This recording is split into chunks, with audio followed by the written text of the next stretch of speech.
department because the guys at Coug Connect are very good at what they do. Let's see if we can get the one, the only, the legend, Max Tooley on the show. There he is. Max, a pleasure to see you. So the first thing that I've got to ask you is, you served your mission in London, which is my favorite city in the absolute world. How was London for you?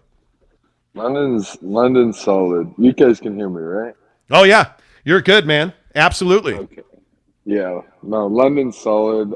I actually didn't serve in central London for any of my mission. The closest I ever served to London was Epsom and let's see, Slough and Windsor, like Okay. Windsor Castle. So yeah, but yeah, England's great. England's a great place, great environment.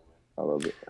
Yeah, I got to tell you, London's my favorite city. I'm a huge soccer fan, so I'm a Chelsea football fan. And, Okay. So I love London. So I saw that you Oh, served there, so I thought I would ask you about that. The other thing I have to ask you before we get too far into current day BYU is, how did you end up at BYU? Because you were a pretty good, I know you probably know this, you were a pretty good high school football player. Did you have choices? What was it that drew you to BYU?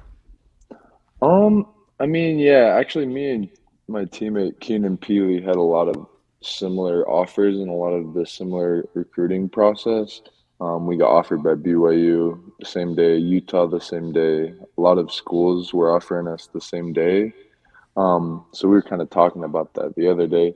But I mean, when it came down to it, I've always just been a BYU fan. I always dreamed as a kid seeing myself playing at Lavelle. So I think when it come down to that, regardless of any other offers I had, it just came down to me wanting to live my childhood dream, Yeah. playing BYU. Well, on your prolific Instagram profile, I saw that there was a picture of you and Bronco. Bronco Mendenhall, obviously the legendary BYU coach. Did he recruit you? What was your recruitment process like to BYU? Yeah, so when I first got offered by BYU, Bronco was the one who offered me. And yeah, I sat down with Bronco. I mean, when I committed, a couple months later, I committed to Bronco. And then a couple months later was when he left, Kalani took over. And so I kind of had to recommit to Kalani when Kalani took over in like December or something. So Was that hard for you to do? I mean, obviously, but they're not terribly dissimilar, I wouldn't imagine, but those are two different guys. They operate differently. Was that a difficult choice for you? Did you ever waver in that commitment? honestly, it wasn't a hard transition. I was really committed to BYU when it came down to it. My commitment wasn't necessarily to Bronco and his coaching staff, but just to BYU itself. That's how it always was. So I think just the transition to Kalani, it was a really good one. Kalani's the man. Mm-hmm. If Bronco was, I didn't know Bronco as well as I probably would have, but Bronco was a great guy, but Kalani seemed like he was a great guy as well. So I Yeah. didn't really see any step down. Talking to Max Tooley, thanks to our friends at Coug Connect, CougConnect.com. The other thing that I think is interesting, and we're going to test the strength of our early relationship here. Can you throw a javelin further than you can throw an opponent's cleat? Which one travels more aerodynamically? I mean, the way I threw that cleat the other day was pretty poor, so I'd say I could probably throw a javelin further. Shoot. Yeah, that was Well weak, done. but it is What what it you got is. to tell me about that? Because we've seen shoes thrown in the past, helmets. So you make the play. What happened, man? Like, how did that shoe just appear to you as an abled projectile? Like, what was going through your mind in that situation? I don't know. I think it's just a little bit of like just being excited. I made, I feel like I made a pretty good play, and uh, you know, was holding on by whatever I could. I happened to grab his shoe, and the shoe came off. So I was like, crap. And mid throw, I was thinking like, yeah, I might get penalized for this, but I didn't think I threw it like high enough or far enough to like actually get a flag. So I thought it was okay, but I don't know. I just sometimes I don't know. Hey, When you're man, it playing football, happens. stuff like that happens. Things happen. Tempers flare. You get excited and do things that people will ask why you did it later, and you can't really provide a great answer. It's one of those things that happen. Yeah, no doubt about that as we visit with Max Tooley, BYU getting ready for Notre Dame this weekend in Las Vegas. And finally, before we ask you about football, we got to talk about your hair, dude, because you are a hair aficionado, I guess. I don't know. I don't know if you are, Paul Mitchell incarnate with the blonde at certain times. You have this amazing mohawk at times. Like, you must enjoy the hair life pretty well, because I've seen some pictures of you that are spectacular.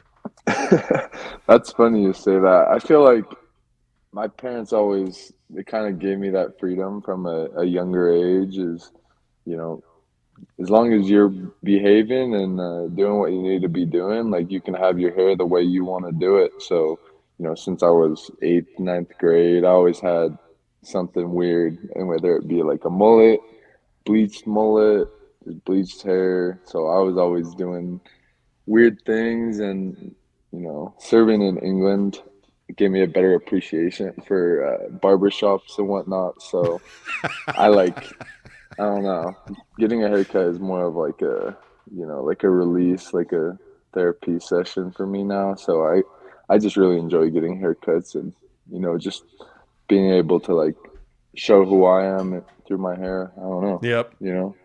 Better a mohawk or a mullet? Because I got to tell you, your mullet game, I don't know, man. Your mullet game's pretty darn good. And when I see you winging down the field, because now you're this guy who all he ever does is score touchdowns on pick sixes, right? When you're winging down the field, I got to imagine that the mohawk is probably more aerodynamic under that helmet. But like, are you more of a mohawk guy or a mullet guy? Shoot.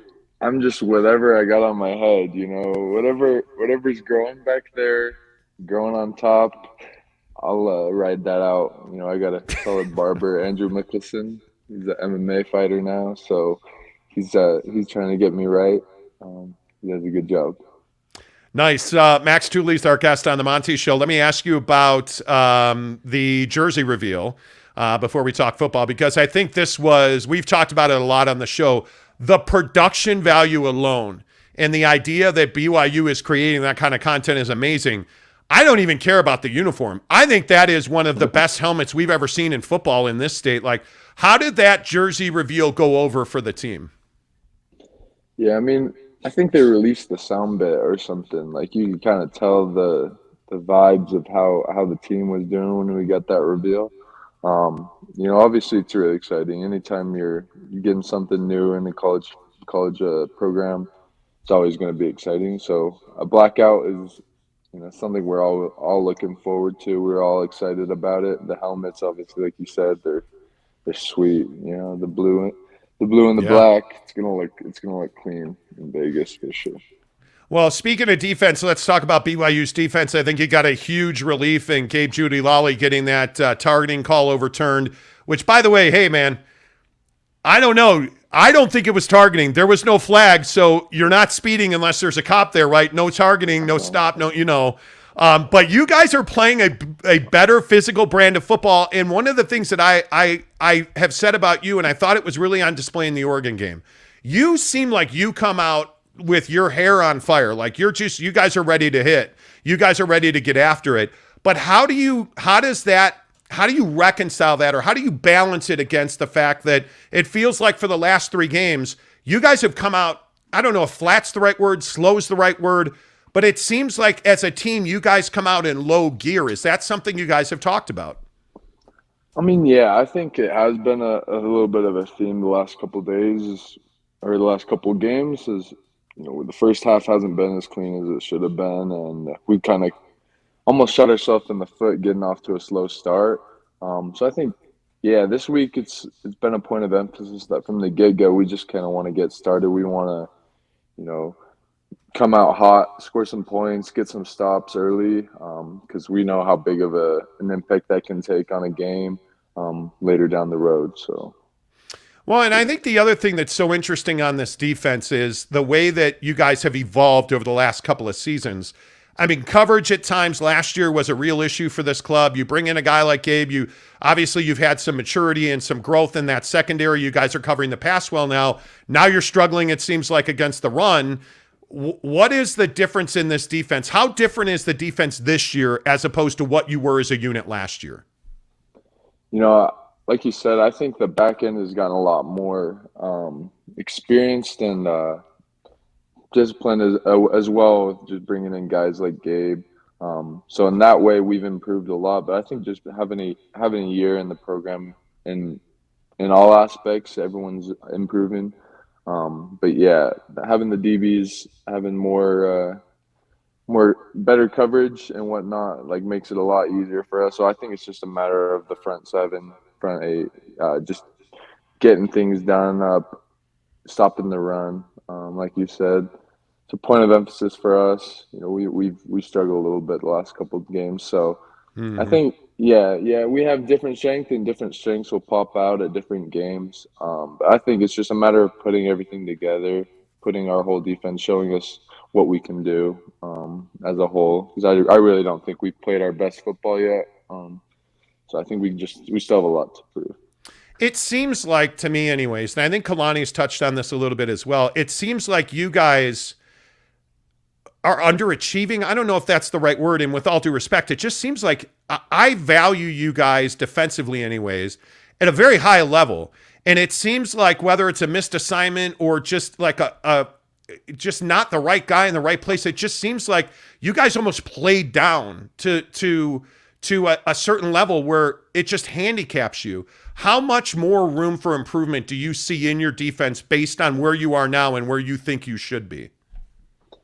I mean, yeah, like you're saying, like, there's always room for improvement. We have a lot of nicks that we're still trying to get out in our defense. Things we're still trying to iron out to get more consistent and more solid standard results every game in and game out. But I think, it's just a matter of everybody coming together each game and having that belief that we can manhandle anybody on the field. So I think when it comes down to it, when we have the scheme, we got everything we need. We just need to go out and do it. Have you guys been able to pinpoint one thing or another? Is there a certain issue that is preventing you from being as effective as you want to be against the run? Because I'm sure you know this better than I do.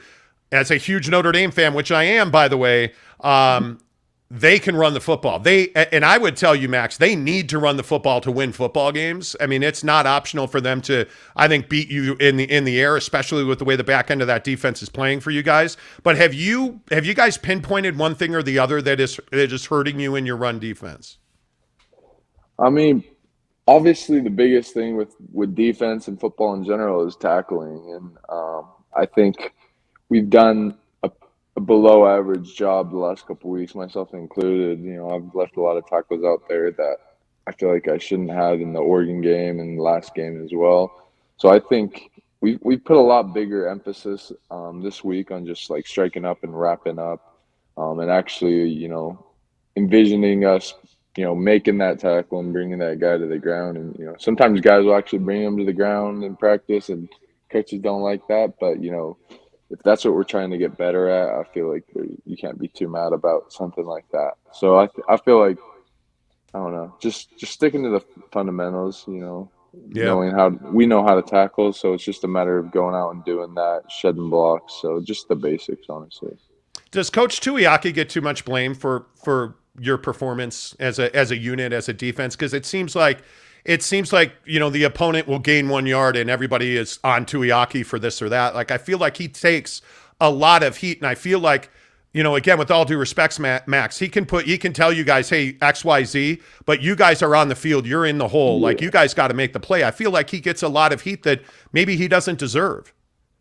Yeah, exactly. I mean, I feel like fans are always going to speculate and have their opinions on coaches or players or whatnot, but really when it comes down to it, nobody really knows who's in the right, who's in the wrong. So I don't know.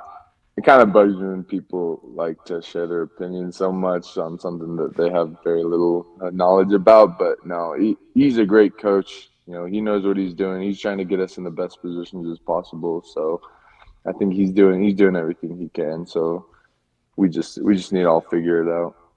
All right. So knowing that your middle name is Maximus on social media, Max Tooley, we have to talk about the greatest movie of all time, which of course we all know is Gladiator, followed closely by The Dark Knight.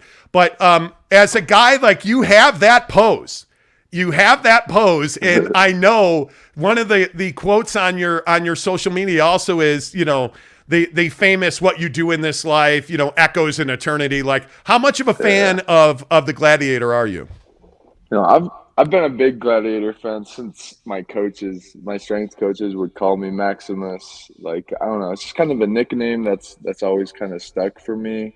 Obviously, it's not far off from my name, but I've seen Gladiator so many times, and Maximus is the man. And if I had that mentality, Maximus, yeah, exactly. Come on, man. We all know that every week Max Tooley scores touchdowns. That's all he does now. So the next time you get a pick six, it's got to be like the Rock's got to stand up and chant. I mean, we've got to make that happen. How amazing would that be? Shoot, that'd be pretty sweet. We'll have to score another touchdown at that point. That would be awesome. Hey, man, great to meet you. Great talking to you. Yeah. Please stay healthy, and best of luck in Vegas against Notre Dame. Appreciate it. Thanks, Tim. You bet, man. There you go. That is Max Tooley, BYU linebacker.